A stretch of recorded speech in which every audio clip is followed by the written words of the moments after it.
Halo, apa kabar sobat YouTube semua? Berjumpa kembali di Lentera Belajar, channel belajar yang sebenarnya.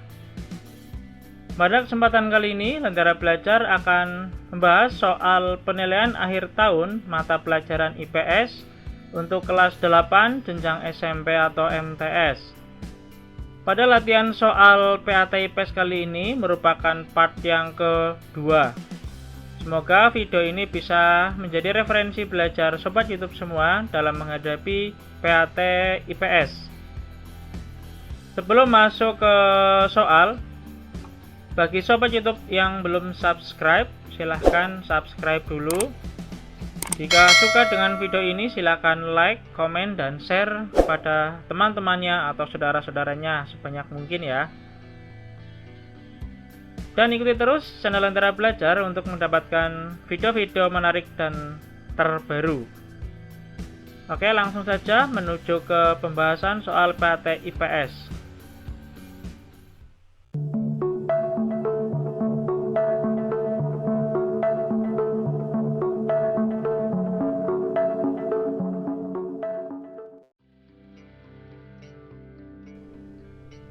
Soal nomor 11. Salah satu pengaruh yang diharapkan dari kebijakan pemerintah untuk mendorong ekspor ini adalah mempermudah eksportir dalam menentukan biaya produk ekspornya dan mengurangi tingkat keraguan eksportir untuk melakukan ekspor. Kebijakan pemerintah yang dimaksud adalah A. Memberi kemudahan kepada produsen barang ekspor, B. Menjaga kestabilan nilai rupiah, C. Membuat perjanjian dagang internasional, D. Meningkatkan promosi. Jawaban yang benar adalah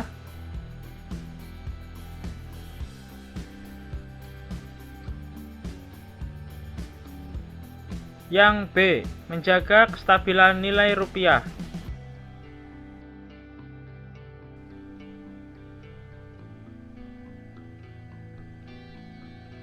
Soal nomor 12. Perhatikan data berikut ini. 1. Memperoleh keuntungan. 2. Menjalin persahabatan dagang internasional. 3. Transfer teknologi modern. 4. Meningkatkan konsumsi barang dan jasa. 5. Meningkatkan volume impor.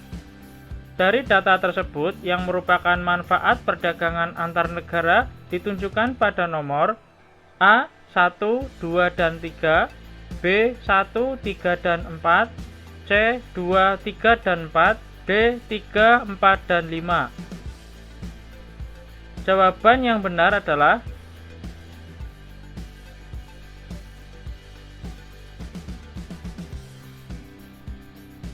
yang A, nomor 1, 2, dan 3.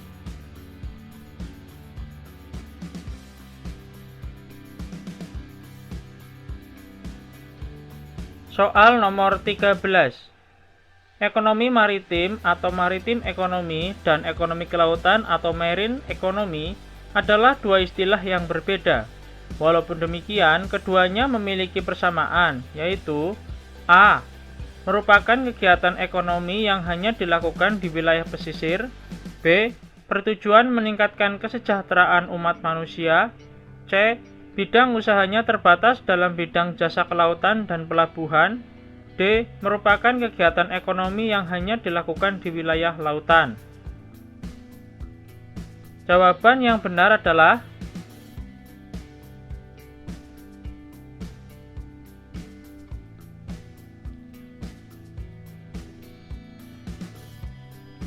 yang B. Bertujuan meningkatkan kesejahteraan umat manusia.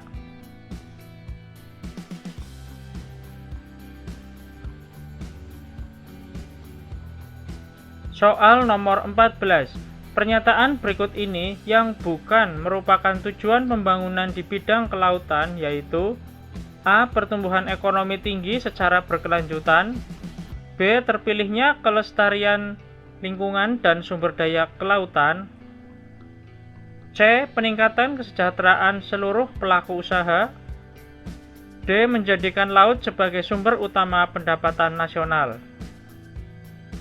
Jawaban yang benar adalah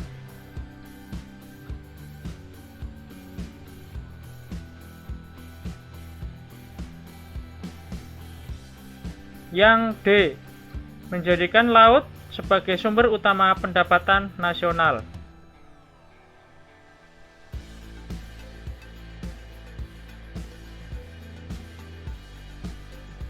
Soal nomor 15.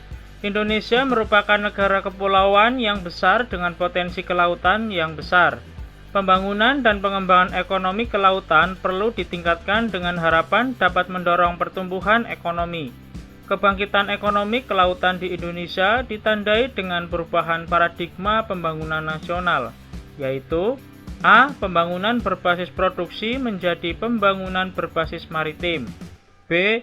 Pembangunan berbasis infrastruktur menjadi berbasis kelautan. C. Pembangunan berbasis maritim menjadi pembangunan berbasis kelautan. D. Pembangunan berbasis daratan menjadi pembangunan berbasis kelautan. Jawaban yang benar adalah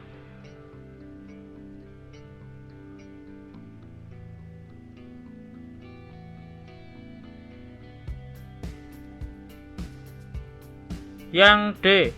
Pembangunan berbasis daratan menjadi pembangunan berbasis kelautan.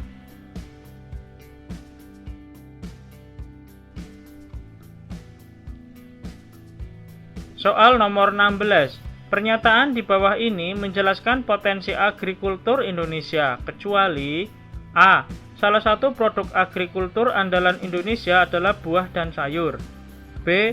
Rempah-rempah merupakan salah satu produk agrikultur andalan Indonesia. C. Salah satu produk agrikultur andalan Indonesia adalah bahan bakar minyak. D. Bahan bakar nabati menjadi salah satu produk andalan agrikultur Indonesia. Jawaban yang benar adalah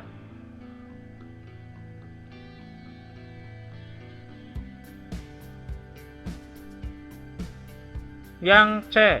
Salah satu produk agrikultur andalan Indonesia adalah bahan bakar minyak.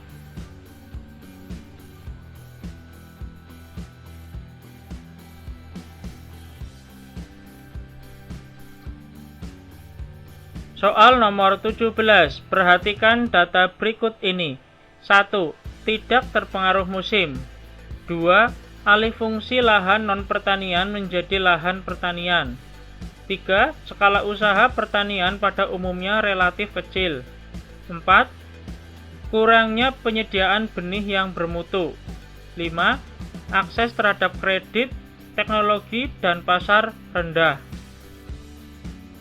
Dari data tersebut, yang merupakan hambatan pengembangan agrikultur di Indonesia ditunjukkan pada nomor A. 1, 2, dan 3, B. 2, 3, dan 4, C. 2, 3, dan 5, D. 3, 4, dan 5. Jawaban yang benar adalah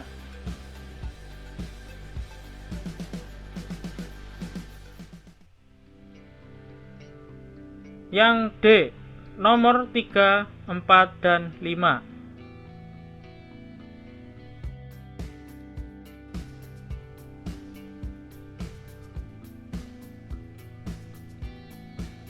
Soal nomor 18.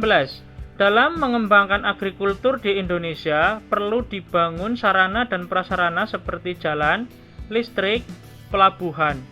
Pembangunan sarana dan prasarana ini terutama dimaksudkan untuk A. Menjaga agar petani tetap mempertahankan kondisi usahanya. B. Mengurangi pertumbuhan jumlah tenaga kerja di sektor pertanian. C. Mempermudah distribusi faktor produksi di sektor pertanian. D. Mengurangi laju pertumbuhan sektor pertanian yang selalu cepat. Jawaban yang benar adalah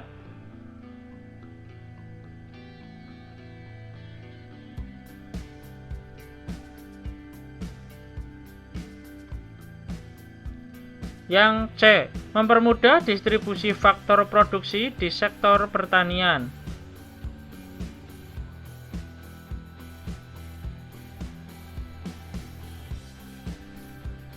Soal nomor 19.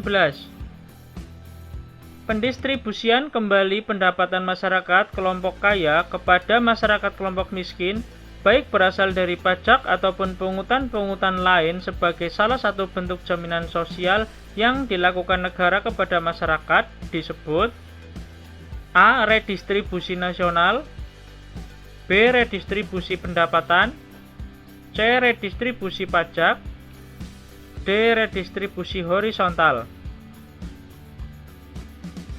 Jawaban yang benar adalah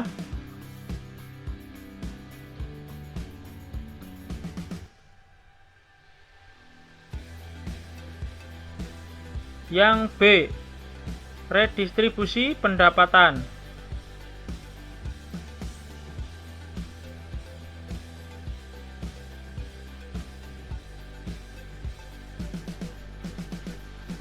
Soal nomor 20. Salah satu upaya pemerintah dalam melaksanakan pemberdayaan usaha mikro kecil dan menengah atau UMKM melalui A. Program Nasional Pemberdayaan Masyarakat Mandiri Pedesaan, B. Program Nasional Pemberdayaan Masyarakat Mikro Pedesaan, C. Program Nasional Pemberdayaan Masyarakat Menengah Pedesaan, D. Program Nasional Pemberdayaan Usaha Mikro dan Menengah Pedesaan. Jawaban yang benar adalah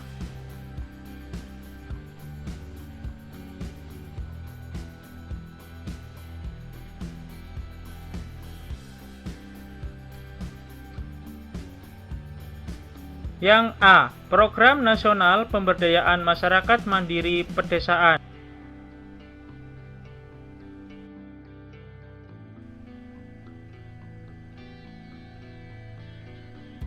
Soal nomor 21.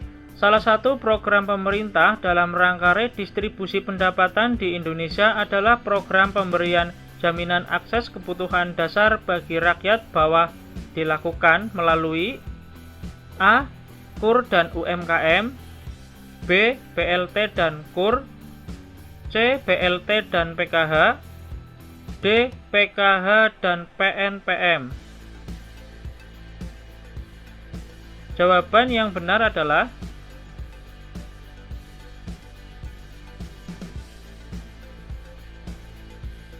yang C. BLT dan PKH.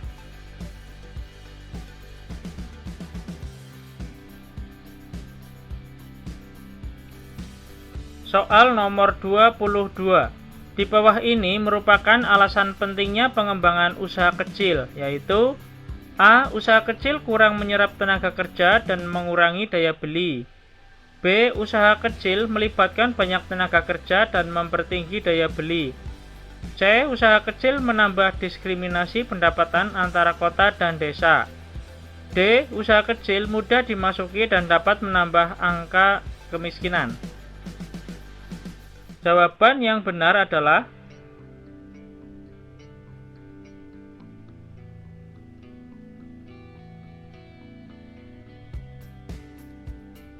yang B. Usaha kecil melibatkan banyak tenaga kerja dan mempertinggi daya beli.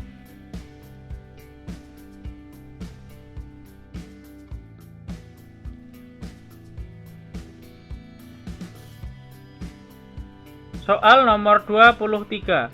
Pajak yang dikenakan terhadap subjek pajak atas penghasilan yang diterima atau diperolehnya dalam tahun pajak disebut A. Pajak penjualan, B. Pajak kendaraan bermotor, C. Pajak penghasilan,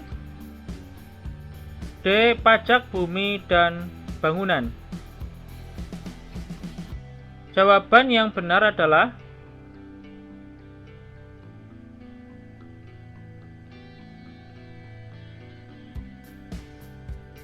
yang C. Pajak penghasilan.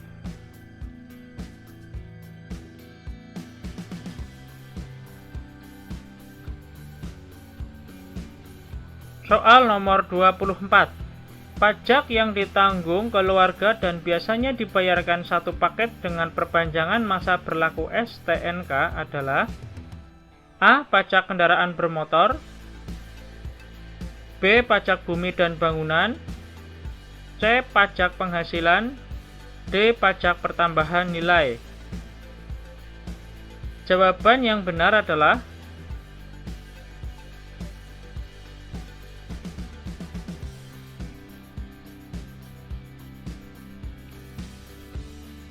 yang A. Pajak kendaraan bermotor.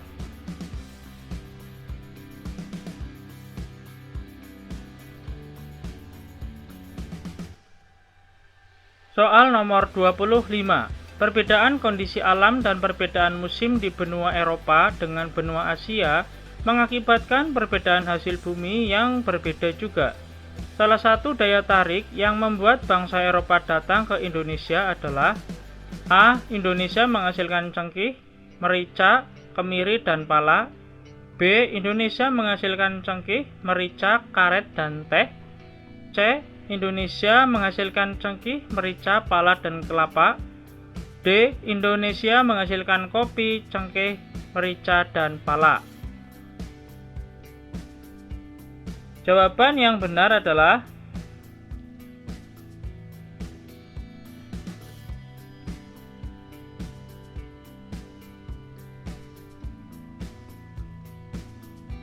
yang A. Indonesia menghasilkan cengkih, merica, kemiri, dan pala.